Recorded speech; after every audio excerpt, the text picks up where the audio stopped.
Olá pessoal, tudo bem?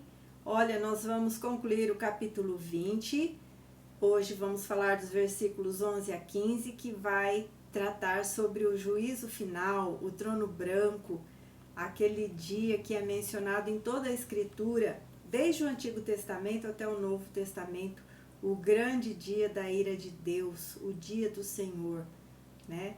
Onde o Senhor vai julgar os ímpios da terra de todas as épocas e vai dar o final, o destino para eles na eternidade. Então, antes de falar qualquer coisa, eu queria muito agradecer quem nos acompanha, assistindo os vídeos, participando destas aulas. Que Deus abençoe sua vida, que use você, que use o seu conhecimento, que você aprenda cada vez mais, muito além do que nós estamos falando aqui, que você tenha o interesse de buscar, de pesquisar e, enfim, eu desejo isso para você em nome de Jesus, que sua vida seja iluminada pelo Espírito Santo, tá bom? Obrigada por você estar aqui comigo, fique até o final porque é um assunto importantíssimo, conclusivo e vai valer a pena.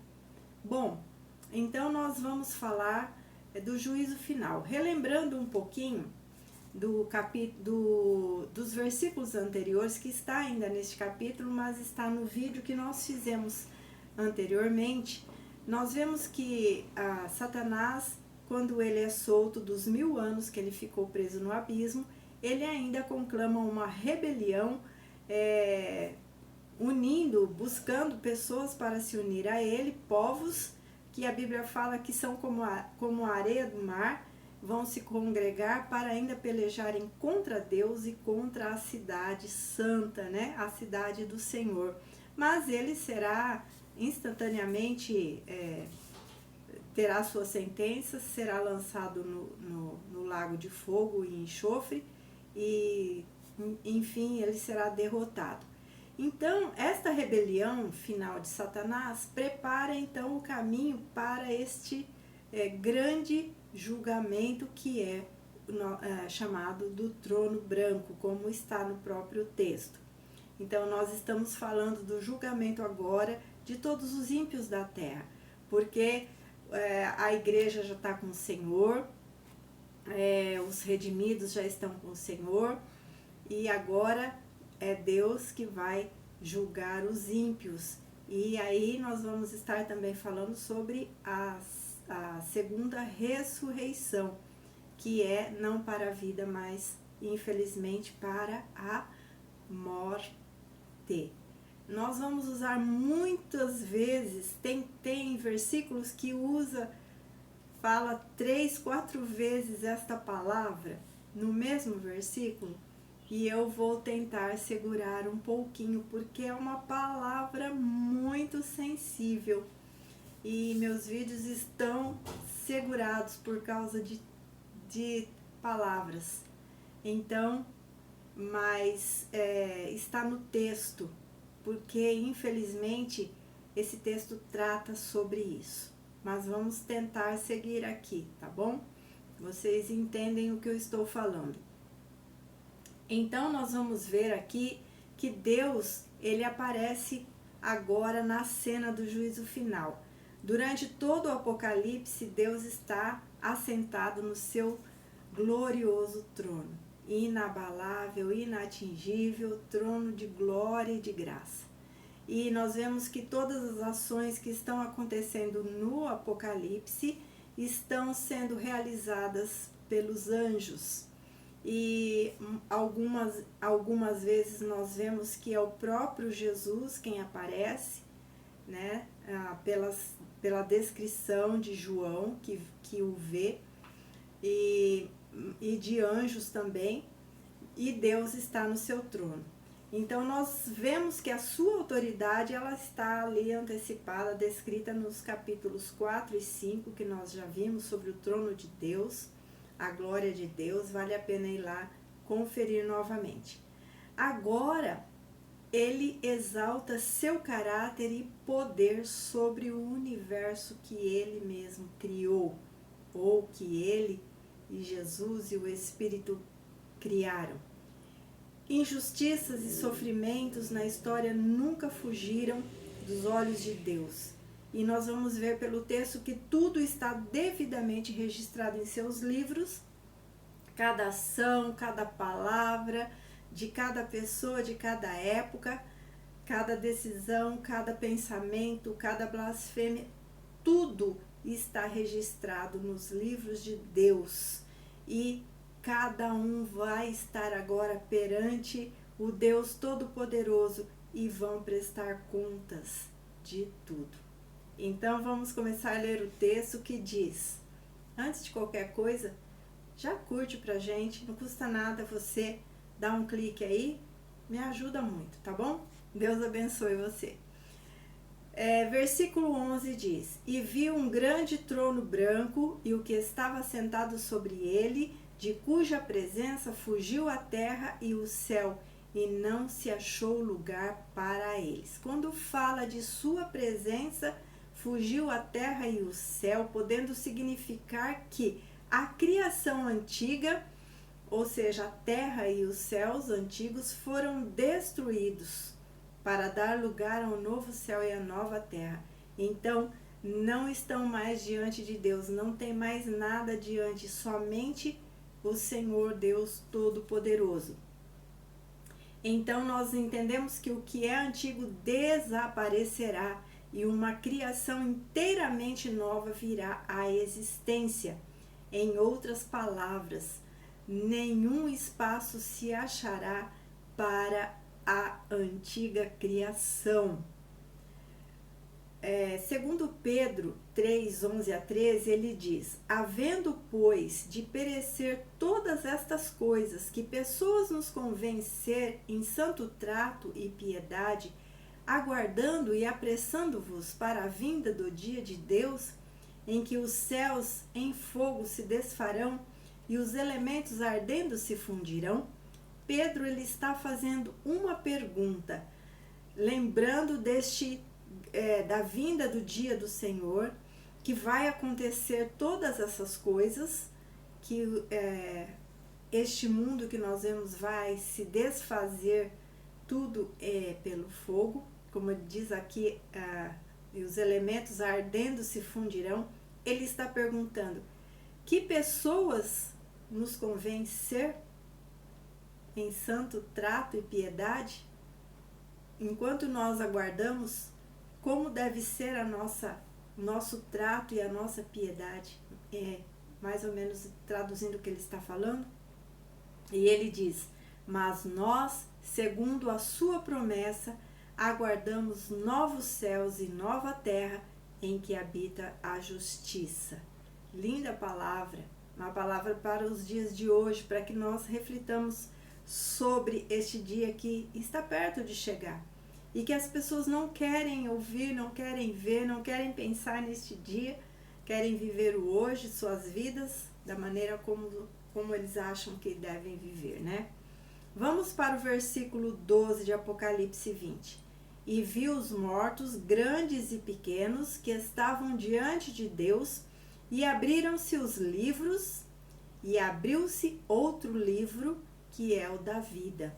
E os mortos foram julgados pelas coisas que estavam escritas nos livros, segundo as suas obras. Algumas traduções acrescentam que eles estavam em pé diante de Deus. Esta é uma posição, então, em pé diante de Deus, de um réu diante de um juiz. Mesmo quando o texto não está mencionando, omite, está implícito que todos estarão diante de Deus, num momento em pé. Mas vai chegar também um momento em que todo joelho, essas pessoas, vão se dobrar diante de Deus, vão se ajoelhar diante de Deus. Todos os ímpios da terra, de todas as épocas, desde a criação, todo joelho se dobrará. Pensa na pior pessoa este joelho vai se dobrar diante do Deus Todo-Poderoso, do juiz que vai julgar as suas vidas, mas vai ser um julgamento que já tem um destino, que é, infelizmente, a condenação.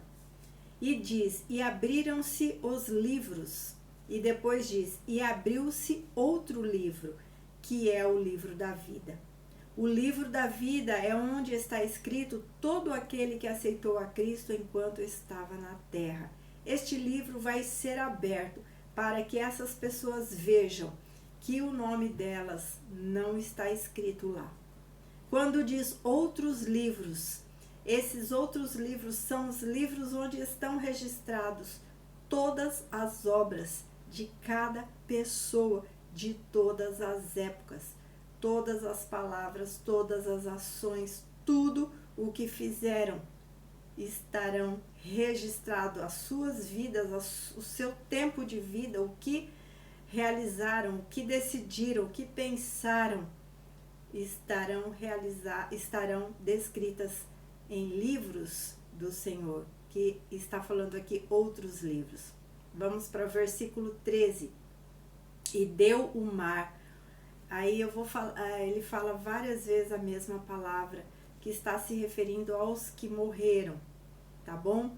Então o mar deu essas pessoas que nele havia, e diz que a morte e o inferno deram também os que estavam lá, que nele havia. Eu estou mudando o texto, você acompanha na sua Bíblia.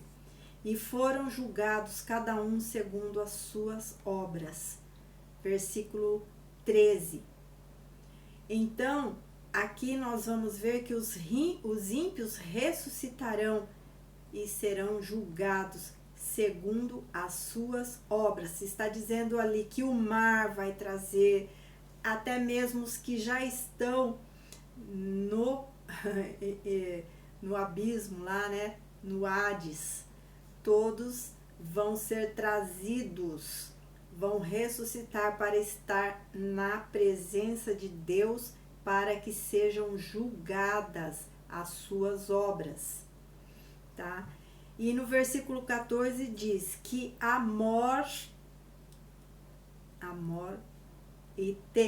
o inferno foram lançados, então, no lago quente. Aí esta é a segunda morte, tá bom? Porque já passaram por ela uma vez, vão ressuscitar para novamente seguirem sem a vida com o Senhor. Versículo 15. E aquele que não foi achado escrito no livro da vida foi lançado para dentro do lago de fogo. Certamente ninguém irá para o lago, para esse lago espontaneamente. Todos serão lançados lá, serão arrojados lá. Porém, irão por escolha própria, verdadeiramente escolha de cada um. Hoje é o tempo de escolha. Enquanto temos vida, é o tempo de escolha. Hoje as pessoas estão fazendo escolhas. Não conhecem o dia de amanhã. Ninguém conhece. Hoje é o tempo. Os que já foram perderam esta oportunidade. Não tem mais. Ok? Deus julgará toda a obra. Todos os males serão endireitados e todas as tentativas do inimigo de destroná-lo, de destronar a Deus como ele intentou, serão transtornadas e frustradas completamente. Aqui realmente não tem mais chance nenhuma, porque ele já está lançado lá no lago, né? Já foi lançado. O que está em jogo nesse julgamento é o destino eterno da humanidade, abrangendo os perdidos de todas as épocas. Alguns aqui, então, entendimentos teológicos, entendem que os que foram salvos durante o milênio, o reino milenar de Cristo na Terra, serão incluídos nesse julgamento. E quanto a esta interpretação, eu vou falar, para mim, faz sentido, porque uma vez que a igreja, então, já está com Cristo, já teve o tribunal de Cristo, já teve as bodas do Cordeiro, este tempo aqui já não é mais para julgamento de salvos, não é mais para galardões, não é mais boda, já tudo aconteceu, tá? Porém, nós sabemos que pessoas vão nascer no milênio, pessoas entraram da grande tribulação no milênio, e aí elas não tiveram a salvação em Cristo Jesus, não é verdade? Não foram salvas pelo sangue de Jesus. Então, na última rebelião do inimigo contra Deus, ele recruta as pessoas para o seguirem e diz que são muitas nações vão se unir a ele ainda para a última peleja que a gente viu lá, Gog, Magog. Então nós vamos ver que pessoas ainda vão se unir e outras não.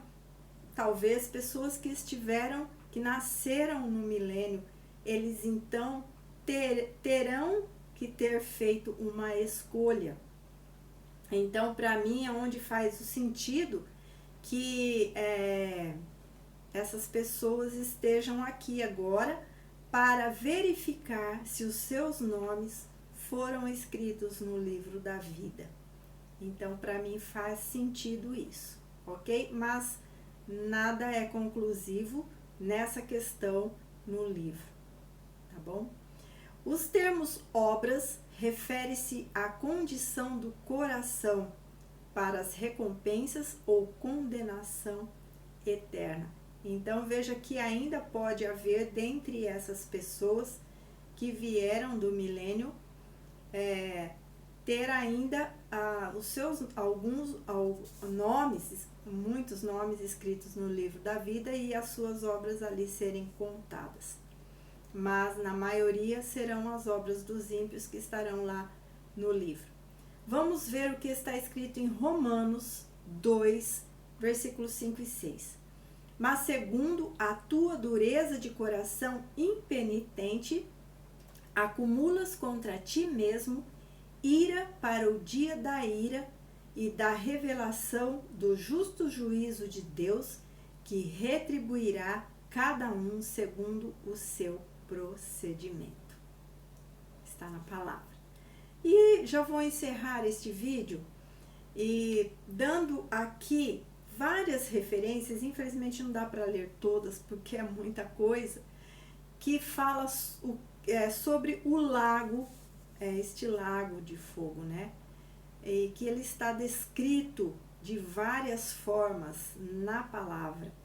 Então eu vou citar como está e vou dar a referência. Você depois, se quiser, pode conferir referência por referência, ok? Como é mencionado em cada referência por Jesus, por outros escritores também, sobre este lugar. Ele é um lugar de tribulação e angústia para o homem que faz o mal. Está em Romanos, no capítulo 2, versículo 9. Ele é um lugar de pranto e ranger de dentes, conforme Mateus 22, 13 e 25, 30. É um lugar de eterna perdição, conforme 2 Tessalonicenses 1, 9. Ele é um lugar de fornalha de fogo, pranto e ranger de dentes. Mateus 13, 42 e 50. É um lugar de cadeias da escuridão. 2 Pedro 2, 4. É um lugar de tormento eterno. Mateus 25, 46. Um fogo que nunca se apaga. Marcos 9, 43. Ardente fogo ardente lago de fogo e enxofre. Apocalipse 19, 20. Onde a fumaça do seu tormento sobe para todo o sempre e não tem repouso, nem de dia, nem de noite. Apocalipse 14, 11.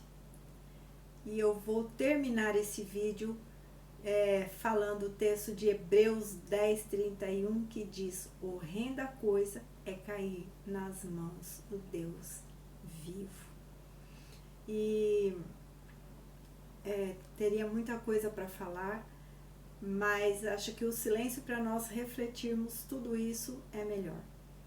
E para encerrar, eu gostaria de falar o seguinte, que eu acho que o dia mais triste na vida da pessoa é esse tempo onde Deus pode olhar para a pessoa e dizer: se afasta de mim, que eu não te conheço.